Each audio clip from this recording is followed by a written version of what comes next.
Hey guys, welcome to episode number 4 of the All or Nothing Manchester City series here on FIFA 19. This one still, of course, from the Capture event, so big thank you to EA and the Game Changers programme for offering up the opportunity to fly out to Berlin last week and get this footage for you. We're into the month of November now, as we're going 1 month per episode, and soon we'll be going 2 episodes a day of this series to get everything up for you before early access on Xbox on the 20th. We start with the game against Southampton here. We're in decent form. We're looking okay in the Champions League. We have 2 Champions League group games in today's episode, as well as, of course, as you can tell by the title, our first Manchester derby of the season thus far. As things stand though, and as things end, in fact, we only get a point against Southampton, and we're currently second in the Champions League group stages after 3 games. 2 wins and a defeat. The defeat, of course, coming at the hands of top side Roma. We have Olympique Lyonnais away from home in this particular... Actually, no, I think it's at home.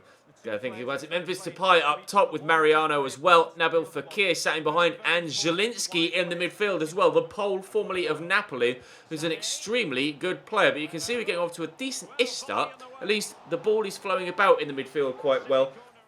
As we've mentioned in previous episodes, a lot of my goals in previous iterations of FIFA have tended to come through the middle, but it's very difficult to break sides down now through the middle, at least in my experience so far with FIFA 19. They're very solid and compact in central areas, although we did pick them apart on this occasion, but unfortunately Leroy Sané didn't quite time his run properly, and despite getting the ball into the back of the net, it was to be disallowed thanks to the offside. Somehow, with a couple of headers, Nabil Fekir finds his way into the box, and he thumps that into the top right-hand corner. Lyon lead here at the Etihad after 13 minutes. From one end right up to the other in a matter of seconds. Then just a few minutes later, brilliant footwork from Memphis Depay into Martial. Forward to Zielinski, but the Pole fires that straight at the goalkeeper, thankfully for me. Edison able to keep hold of it and ensure that they don't extend their lead. Zielinski involved again here, though, as you can see, across into Ndombele, back to Zielinski. 2 people up top to aim for. Wasn't sure which way to go with either of them. The ball roll destroys me. And then Memphis Depay destroys the net with the most accurate and powerful first-time strike we've seen so far this season from anyone, either myself or opposition. Brilliant goal from Memphis Depay, and the Dutchman gives Lyon a 2-0 lead before the half-hour mark. Leroy Sané trying to curl one into the bottom corner to give us one back before half-time, but not able to do it. Good save by the keeper.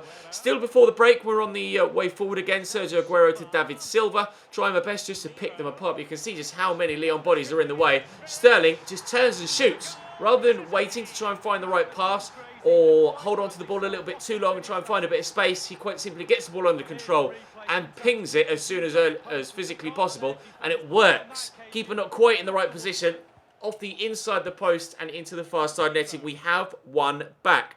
Now, I did in previous episodes rather criticise Raheem Sterling for his finishing, but on that occasion, very, very good. This one on target, but good save by the keeper, and unfortunately the follow-up man there, I think it was Sergio Aguero, couldn't get to the ball before the defender and cleared away. Mariano sends me on a merry little dance down the wing.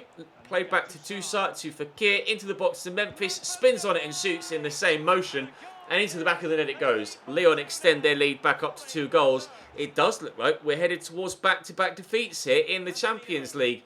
Not the way we needed things to go at this stage, especially considering we were second in the group and probably dropping down to 3rd if we lose this. Looking towards the back post and very nearly chesting it into the back of his own net there. The defender picking up a yellow card for the foul on the edge of the box on David Silva earlier on in that particular move. We come flying forward again through Raheem Sterling. So much space. Didn't really know what to do with it, so ended up just giving the ball away, unfortunately. Raheem wins it back for me, though, thankfully. Back to Kevin De Bruyne again, into David Silva. Surely he's going to find the bottom corner. Well, the ball looks like it's in the net almost, but it was actually wide of the target. Aiming for the bottles next to the goal rather than the bottom corner of the net, unfortunately, there, David Silva. And despite having more chances and more possession, it's a 3-1 defeat against Lyon in the Champions League, putting our progression in question for the knockout stages.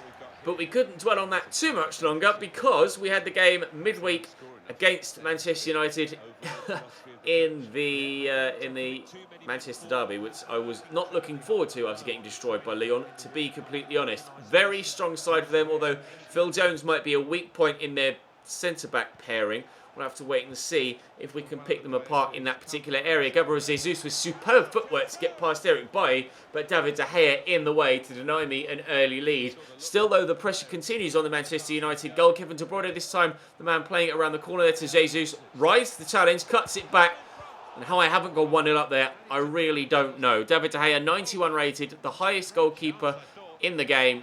And proving it right there, exactly why he has that status. Superb one-on-one save from point-blank range. Casemiro into Jesus. He couldn't stop that one, though.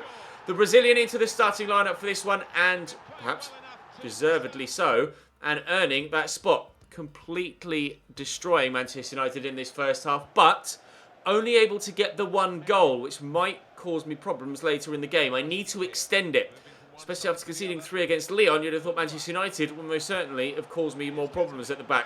From the edge of the box, Casemiro driving one towards the bottom corner. Again, David De Gea between the sticks on hand to ensure that we don't extend that lead. Pinned in their box again, United. They won that header, but it was actually Jesus who got to the loose ball first ahead of Ander Herrera.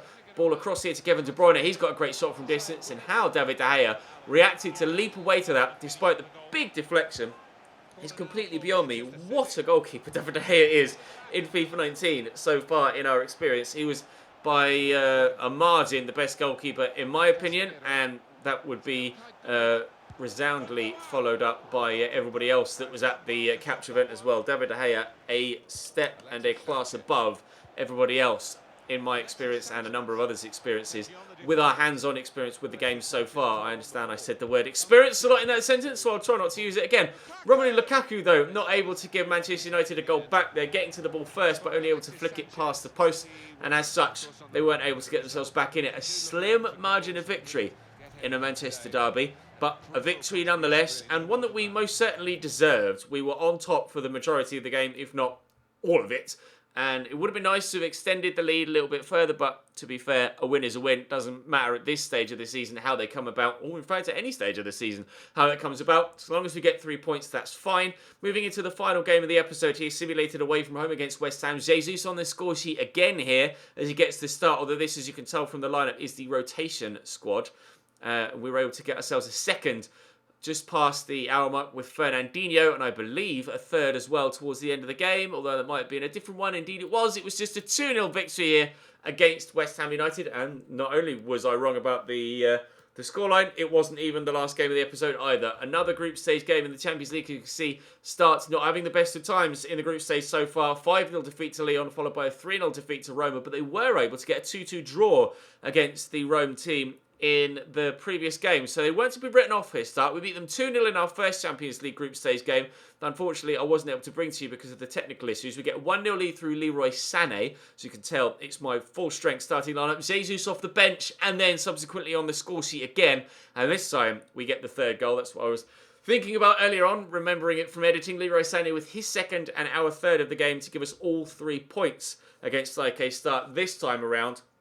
So we are looking like we might well qualify from the Champions League group, and we might well find ourselves top at Christmas. However, it's an extremely busy month of December coming up. A game every weekend, and 3 of the 5 midweek fixtures as well. So it's going to be a real struggle with regards to the rotation of the squad and making sure I picked the right games to play per episode, because of course in this capture event footage and capture event one-off season series, I was only playing 2 games per month and simulating the rest to ensure that we could get a full season done in the brief time we had our hands on the game. When it gets to full launch, of course, I will be playing every single game live, as we do with all of my other career mode series on the channel. So make sure you're subscribed if you haven't already to ensure you don't miss out on that. The first series here on the channel will be with Tottenham Hotspur. My shirt arrived through the post for me to wear on camera, and hopefully we'll be able to get cracking with that on Thursday, provided, of course, that the Tottenham Hotspur Stadium is in the game at launch, which it should be.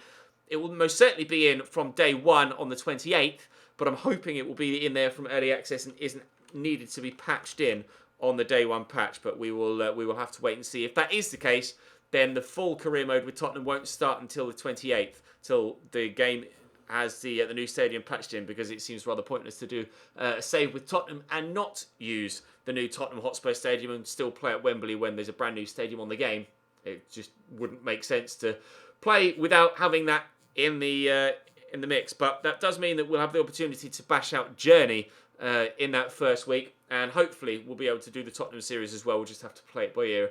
I'm waiting still on an answer from the devs to see if the game will be, the ground will be in the game at launch. And as soon as I find out the answer to that, I will let you know in a video, or on Twitter. But for now, that's going to bring this one to a close. Thank you very much for watching, guys. Drop the video a like if you enjoyed. Subscribe to the channel too to make sure you don't miss out on the remainder of all of this capture event footage. And full game footage will be coming your way as of Thursday. But for now, that's all from this one. Might have some Ultimate Team footage for you later on this evening, and I'll see you then.